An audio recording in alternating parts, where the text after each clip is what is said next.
Halo, Rizky di sini.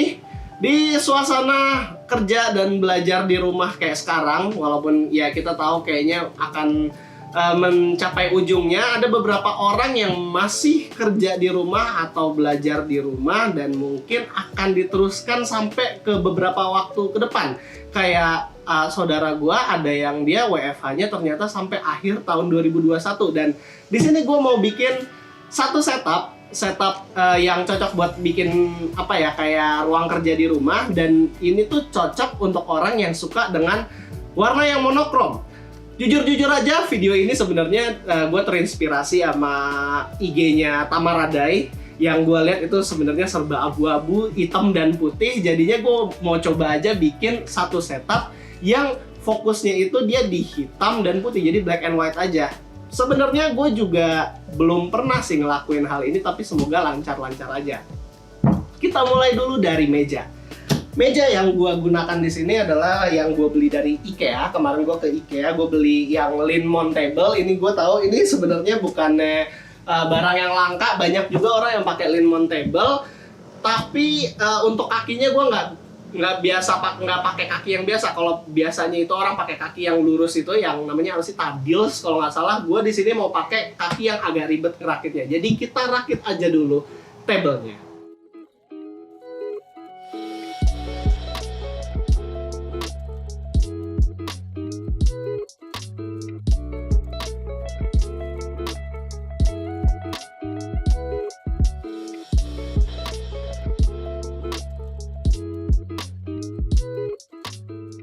Buat meja yang kali ini gue pilih, di sini kaki dan surface atasnya memang berbeda. Kalau kalian ada yang pernah belanja meja Linmon ini, pasti ngeh kalau mejanya itu modular, bisa dipasangkan sama kaki yang mana aja. Dan di sini gue pilih mejanya itu adalah Linmon dan kakinya adalah Outfalt. Buat ngerakit Outfaltnya sendiri sih nggak ribet, nggak ada sekrup yang aneh-aneh. Pertama gue pilih ini sebenarnya karena gue pikir bakal lebih kokoh ketimbang kaki yang biasanya. Tapi ternyata ada masalah lagi. Oke. Jadi, pertama gue ke IKEA, gue nggak ngambil yang kaki yang namanya tadils. Gue pikir kalau gue bikinnya itu mau pakai table yang agak kokoh, itu kayaknya lebih bagus. Tapi ternyata yang gue beli kakinya itu adalah kaki yang didesain untuk meja yang panjangnya itu 150 cm kali 75. Jadi 150 kali 75. Dan pas gue masukin ini mejanya yang 120 kali 60, dia jadi kayak offset begini, berlebih. Terus gue bingung gitu kan sekarang, kayak ya ini mau berlebih di sana apa berlebih di sini gitu kan. Tapi ya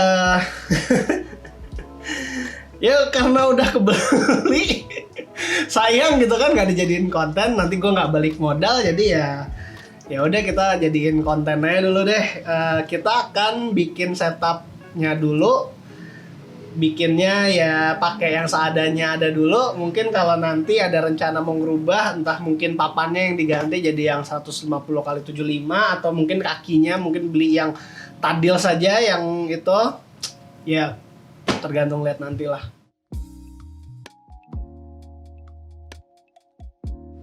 Ini 70 ininya pas banget 70.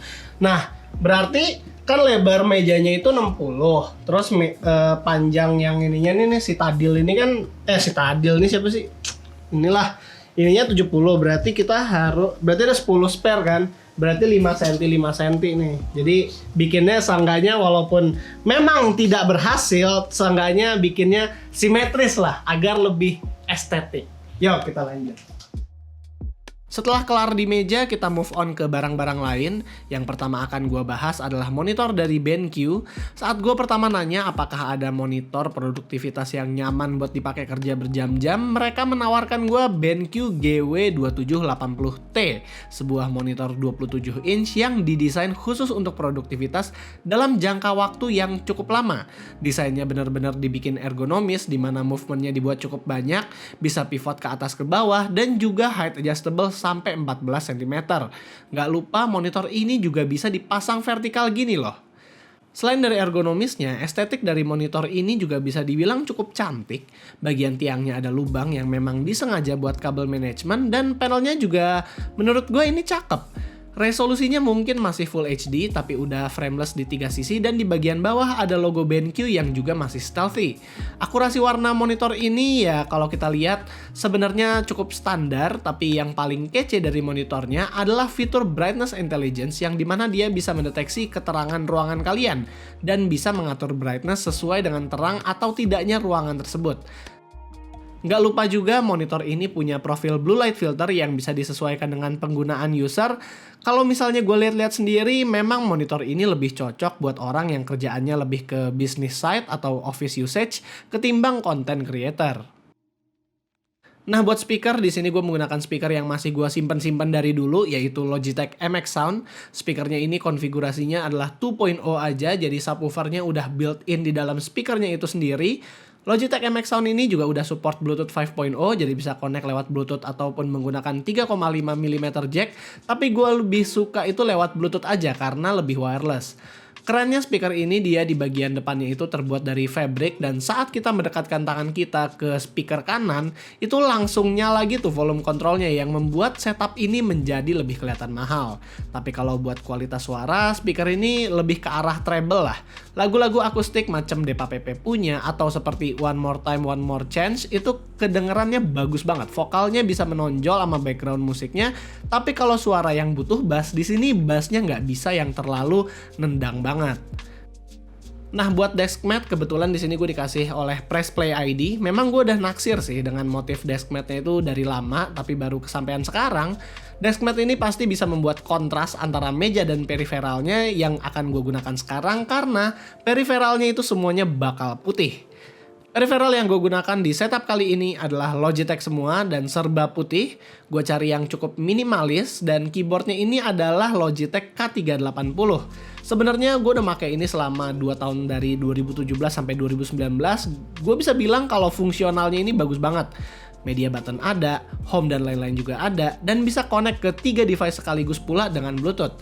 Dan buat mouse-nya gue menggunakan Logitech Pebble karena ini satu tone dengan keyboardnya itu.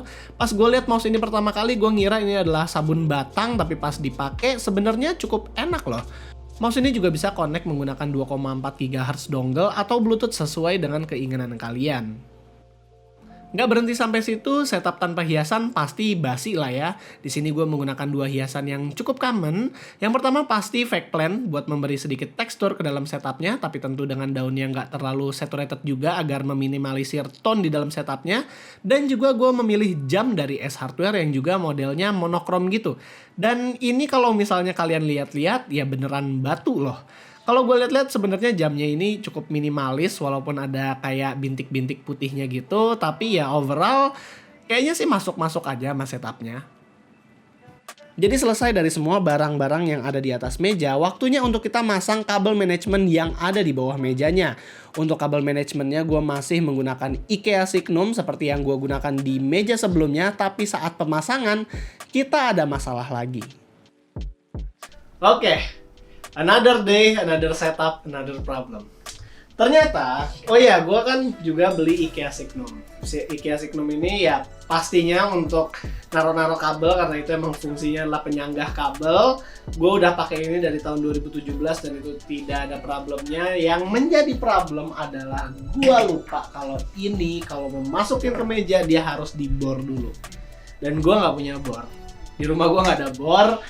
Akhirnya untuk solusi sementara karena kita lagi syuting dan kita nggak boleh lose time, jadinya kita pakai 3M aja dulu untuk menjadi penggantinya. Semoga aja sih bisa ngerekatin Signumnya dengan cukup kuat. Kalau misalnya nanti ada tukang yang datang ke rumah gue bisa minta boren ke mereka. Jadi ini adalah solusi sementara dulu.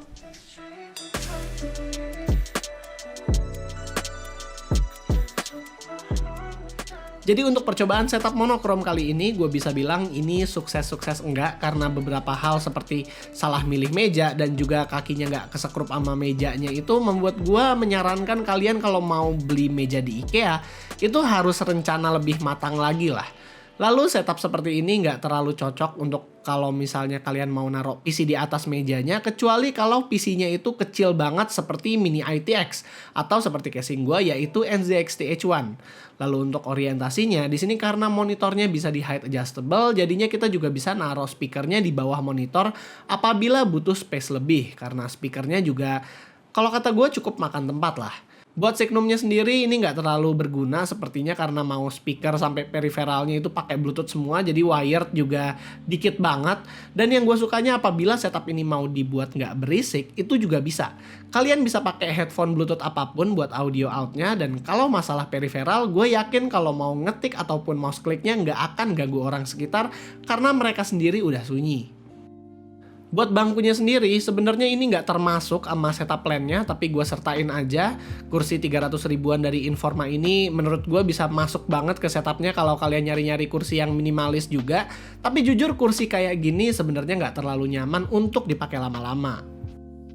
Yang paling gue suka dari setup ini ya pengalaman pakai monitornya yang bisa nge-adjust brightness sendiri dan memang cocok apabila kita kerja di Microsoft Word, Excel, atau sistem di kantor selama seharian. Dan juga bisa menjaga mata anak-anak kalau misalnya mereka terlalu lama menggunakan komputer. Dan jadi kesimpulannya untuk setup yang kali ini memang kita fokuskan di produktivitas aja karena semuanya masih wireless, periferalnya Bluetooth, terus speakernya juga Bluetooth. Gue yakin sih kalau misalnya speakernya dijadiin untuk jadi speaker editing atau editing video, itu delay sih pasti ada. Terus juga monitornya ini lebih ke arah warm, jadi kalau untuk seorang content creator ini tidak terlalu yang akurat-akurat banget, mungkin bisa cari yang monitor yang lebih akurat. Dan kalau misalnya kalian berminat dengan monitor ini tapi menurut kalian ini kemahalan dengan harga 4 juta, ada juga yang versi 24 inch-nya di harga 3 juta. Dan kalau misalnya gue total semua setupnya ini harganya itu kalau kita lihat-lihat di list ini, harga dari mejanya sendiri itu gue udah habis sekitar 1,3 juta, ditambah dengan monitornya itu 4 juta, Logitech MX Sound itu sendiri gue lihat di market itu masih 1,3 juta, jadi di total semuanya 7,7 juta beserta dengan periferal lain yang lebih receh. Dan jadi kalau misalnya dilihat dari harga totalnya sih sebenarnya lumayan mahal juga ya. Kalau kedepannya kalian punya ide-ide kira-kira setup dengan tema seperti apa lagi yang enak kita buat, kalian bisa taruh aja di kolom komentar di bawah. Nanti akan kita saring dan kalau misalnya menurut kita idenya bagus, bakal kita lakuin mungkin. Kalau misalnya kalian suka dengan videonya, jangan lupa untuk kasih kita like, share, dan subscribe. Di sini gue Rizky, always stay safe.